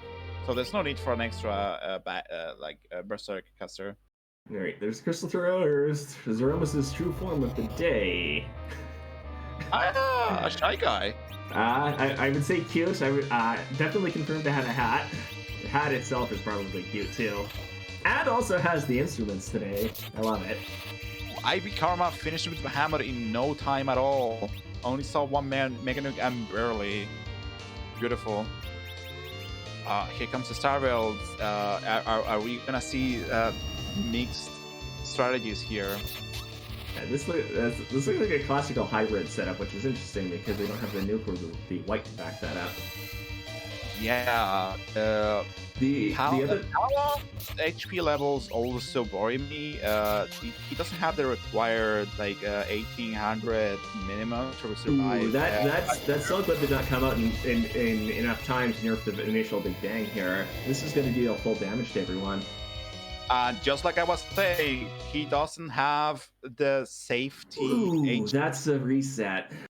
Yeah, there's no safety HP here. If you eat that and everything. And Softnum did not save prior to heading into the Zemus fight. I think this is the break that Karma is looking for. This is absolutely the break that IBKarma was looking for. Oh goodness. Is this Is this the last save file that Softnum has? Oh no, this is even before the Bahamut fight. Oh goodness, IBKarma, from this twist of fate, IBKarma is now right in the lead, having finished with his Bahamut, having his crystal. He's on top of that, having D levels and the HP safety aside from Forum to deal with Zemus. It's sad to it's hard to call races, but this is IBKarma race to win. Softnum has a real uphill battle. Something needs to go. The tables have turned. Something needs to go wrong on IBKarma's side this time. Okay, Karma takes the whale to Troya, selecting to avail himself of the lunar beds in the whale. This isn't strictly necessary. You get the automatic heal before the Zemus fight. Maybe. I mean, that's why we have that save point. Karma heads into town, immediately heads back in town, and remembers to save before heading into the fight. Well, there it is. Everyone, put your save emotes up. I mean, here's the thing. Do you feel confident going into Zemus? You think you have the strategies, you have the levels, you don't want to spend the time leveling. I get that, it's a choice, it's a gamble. Yeah, like, and you make a choice, and sometimes they don't pan out. Yeah, like I mean, with the pass in hand, with you sitting outside of Troya, it makes sense to save before heading into that fight. Like the only real scenario that I might not be inclined to save heading into the Zemus fight is, 1, I do not have the pass. 2, my last objective is at the Masamune altar, or at least at the lower half of the moon. 3, I feel 100% confident that my party is in a state to take on the Zemus fight, in which case I will be happy to slide block and head down to the moon just to beat my opponent to the punch if I need to. None of those are true here. So, IBKarma entering that Zemus fight, Palom with the Palom and Forum having both some safety HPs, they could eat some medium to low roll and nerf big bangs. So that it's a real relief just having that small safety nets, like small as it is. Because more or less, big bands go from 1800 to 2200 HP, give or take, depending on magic evade and how luck goes. Yeah, that's the full strength of the Big Bang. Now, I alluded to nerfing Big Bangs earlier, so we're going to see Karma throw this Silk Web immediately. This might not land. In fact, it does not land. No. So, fortunately, Karma has more than one of those. In the specific case of the Zemus fight, in addition to a Silk Web slowing down Zemus, probably moving him to RA2 with his agility setup, meaning he gets turns half as often. There's a quirk of Zemus' script with how spell power is set, where if you trigger one of these counter nukes that you're seeing right now, it will actually subsequently it will also set the spell power for Zemus' next action. So if you do that right at the beginning of the fight, it means that the opening Mega Nuke will actually deal only about at most 1200 damage if you're unlucky, usually closer to 800 to 900 damage. If you time that correctly throughout the rest of the fight, you can actually also nerf Zemus' subsequent Big Bangs, such that they also only do that amount of damage. So you're going to see that this is only going to do, 1,000 damage on Edge, but less than 4 digits for everyone else here. Yeah, the thing is that the developers thought, oh, you know what, a nuke it's incredibly powerful, and if we drop that in a party member with the base Zemus magic power, he's gonna just one-shot any character. So they reduced his magic power by half, more or less. So if a Big Bang is queued and you pop that counter, it's gonna reduce the magic power for the Big Bang. It's real handy. Yeah, so the way that normally works is when you see the shake on Zemus in later on in the fight, like not apart from the very first shake, that is the moment. There's a turn between then and when the Big Bang actually goes off, an invisible turn, where Zemus actually sets the spell power for that subsequent Big Bang. If you get a spell in that triggers a counter nuke between when that spell power is set and when the Big Bang goes off, that is how you nerf the Big Bang. Just as I thought, IBKarma with these safety levels is not having any issues here. Yeah, what we're seeing, yeah. The other counter nukes, it's like this fight is going swimmingly. Safe wins the race. In this case, this almost looks like it's almost pure reflex strats with some additional darts from Edge here. That's what it looks like. We do have Kane Berserk, of course, so this is really more of a hybrid fight, but. The damage is coming fast and it's coming high. There's little issue here. I believe that we're gonna see the end of the fight relatively soon, which will spell doom for Softnum in this case. And for the final insult, Softnum is getting trolled by the Troya lady, unable to leave town normally, while we get Meteo on IBKarma's side, which is the last phase of the Zemus fight, which only manages to hit Kane here. Nice, he loves his head. The Meteor phase is Zemus' last desperate attempt to get you off of his tail, and it doesn't go well for him. Alright, and with that last swing from Kane, there is the cracked boom that we can't hear due to audio issues, and IBKarma has officially completed this race in first place. GG's to Karma. We'll see if we can get Karma, IBKarma join here for an interview. Yeah, and that final time is 1 hour, 46 minutes, and 25 seconds. What an interesting blue moon seed, honestly. It was such a divergence from like the regular way these flag set tends to go, honestly. It's astonishingly linear. And with that, I believe we are now joined by our first place finisher tonight, IBKarma. GG's to you. GG's. That was such a weird, like we were just talking, like that was such a weird blue moon seed. Like it was so, for the most part, it was so linear. Like the just fun doing 2 checks. So interesting. Yeah, it did feel very linear. I mean, I had one boss from Go mode leaving for the moon. Yeah, like 1 boss from Go mode.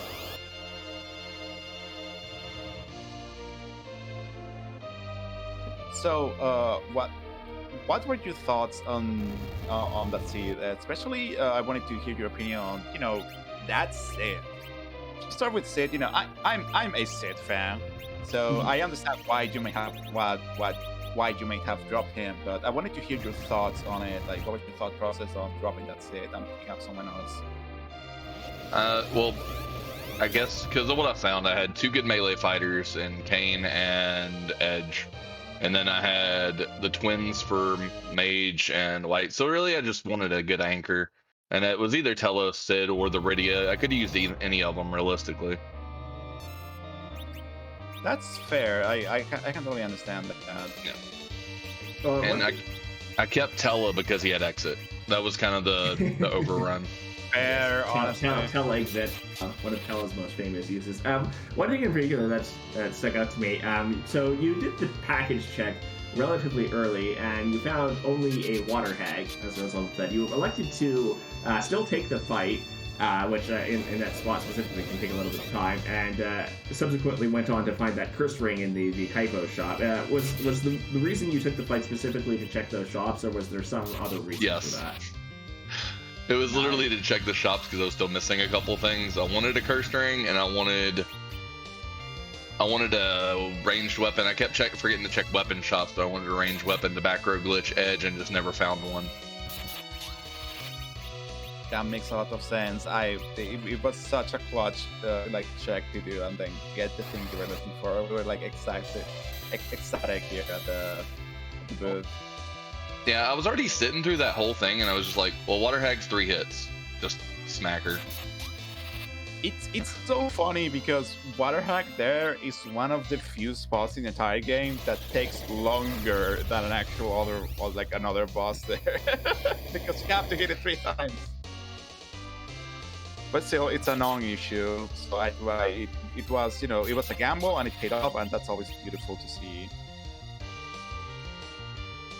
So, your next opponent in the Blue Moon Waning bracket is gonna be Servius. How are you feeling about that match? Oh, I haven't even looked at it. Who is it? Servius with.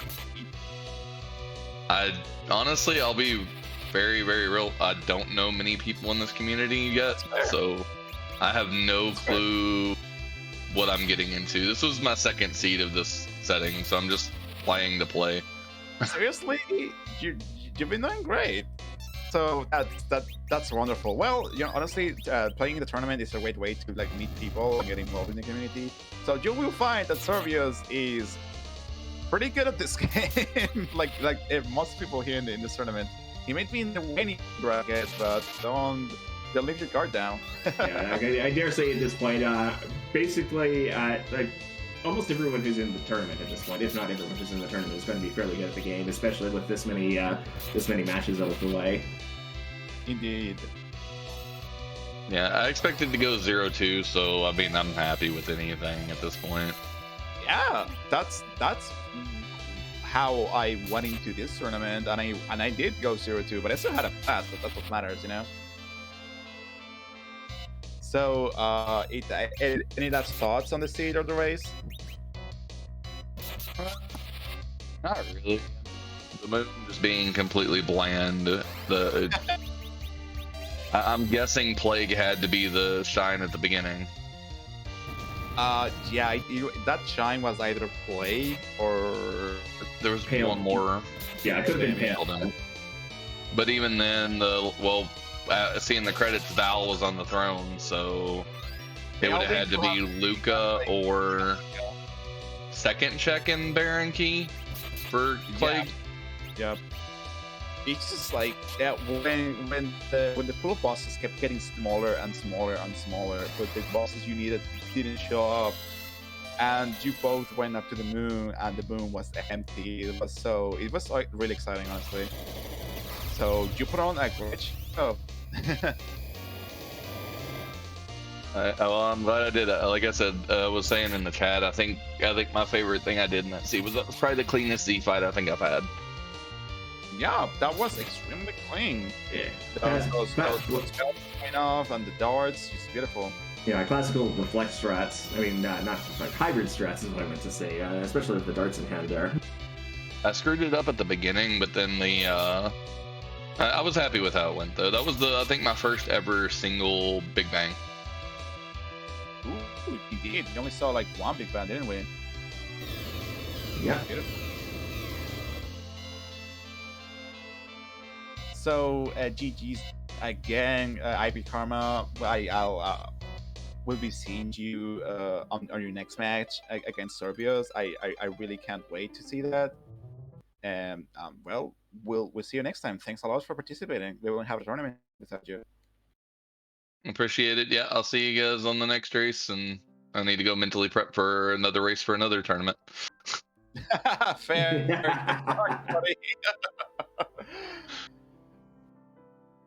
It seems that Softnum has taken another wipe and has decided to forfeit. There's no, honestly, I totally get it. There's always no shame in forfeiting in this seat. I do it all the time. But like when I lose a tournament, I like to do other things aside from play Fear the Flies. So you wiped twice, you already lost, so I totally understand there's no shame. Yeah, with that ding, I believe we are now also joined by Softnum. GG's. GG's, Softnum. You played that seed in a fantastic way. You know, I know it ended up with a couple of wipes as well and stuff, but lower levels, lower HP, like strategies against Servants are always like really, really risky. So it's sometimes that they can go sideways, but still it was like beautifully played throughout the entire seed. And also, you're muted in Discord. Oh, hey, yeah, that would probably be a thing. Thank you for reminding me. No worries. But yeah, thanks for the GGs. I feel good about how I played there, even though I forgot to save all the way from the top of the giant to to dying on Zeromus. That was, obviously the really, really, really, really big thing. But there's other things I probably could have done differently, like not wandered around at LST a little lost. That's cool too. But no, I'm pretty happy about how I played that seed. So. Yeah, well, I will point out you were the first person to get to the Zeromus fight. I feel like I have to point that out. Oh yeah, like I know that seed, like crashed a little bit at the end, but you were playing really well so far that your routing decisions and your execution especially were the ones that put you right on top of Zeromus first. So you have, do not be disheartened by the outcome of this race because you played really well. That I wanted to mention. I really want to make that really clear. Yeah, I really I was I was really I remember at the beginning I was very, very, very much hoping that there was a Cecil on Ordeals. Because I did the Treasury first to figure out how much looting I should do. Kane was pretty good though. I mean, I had a bunch of Kane equipment. But yeah, no. I mean, I'm very happy with how I played. I did that about as well as I could. So I wanted to ask, what did you think about this extremely weird Blue Moon flag set seed? Usually Blue Moon you go all over the place looking for the bosses, but this time the seed funnels you into a rather linear path for the most part. It was so weird to watch and also really entertaining. What do you think about that? Yeah, I mean, I have to admit, I had a little bit of panic after, let me see, after the package check. Because I decided I wanted to clear out all the easy, I had grind, I had seen Yang, went to go visit Sheila, and it was all pretty straightforward. I don't know. It was a little weird. I was a little bit panicked though, just because first off, I thought somehow I was missing a boss I could get to, and then second off, I'm staring at the key items on my screen, and there's both the Luca key and the twin harp, unlit, and I know there's a sparkle at Baron, which I assume was Plague. And I face checked the entire lunar subterrane, and didn't kill whoever was at Bahamut. I don't remember. But yeah, it was, and so once I got through with that, it was like, oh man, am I gonna have to go back through the LST and find the Baron key or the harp or something, or and I'm glad sort of the CPU play turned out to be the answer, because I would have been pretty grumpy if I had to go back and do all that stuff. It's so weird. Every time the moon's haunted, you will think it isn't with 7 bosses in there, but no, none of the bosses. Well, and I was worried too that it would be the second boss behind CPU, and then I'm trying to figure out it would be elements first or something, that would be nasty to get through too. So that's always a worry for sure. I totally understand. But no, I mean, it's a pretty straightforward seed. I have to admit, I was watching the race room and checking for dot done for quite a while. I think I started at a minute or an hour 15, just because it was so jetty, and we were on. I talked to Karma a little bit after the race. I think we were on 5 or 6 to 7 for a long time each. So yup, it's like there was a bit of a key item drought, and then all the rest of the key items came by like a ghost journey tsunami, all of them at once at the end. Yep. So with this loss, you are sadly out of the tournament, but that doesn't mean that you didn't play amazing. it just means that the competition is extremely fierce. But what are your what's gonna be your next move? Are you gonna take a break? Are you gonna keep doing the ladder? Gonna do the club system and setups and stuff, or just save yourself your energy for the next tournament? I don't really know. I'll probably play ladder if there's a flag set like this up. I don't really enjoy the challenge kind of flag sets, the ones that are yeah, 3-hour complete or whatever. So that's not really my scene. I don't like push B. I kind of like the normal racing flags, if you will. Even though I really do like the FE. The community around FE does a really good job of making things that still feel normal, but that are fun to play. Like this flag set with the boss hunt is, very different from the tournaments in the past, but it still, feels like a race and feels really fun to play. So, shout out to all the admins that do that. Yeah, shout outs to the admin team. The high power, mostly execution, how you leverage that power. I have quickly found that they are my favorite kinds of flag sets in these Champ randomizer for me too.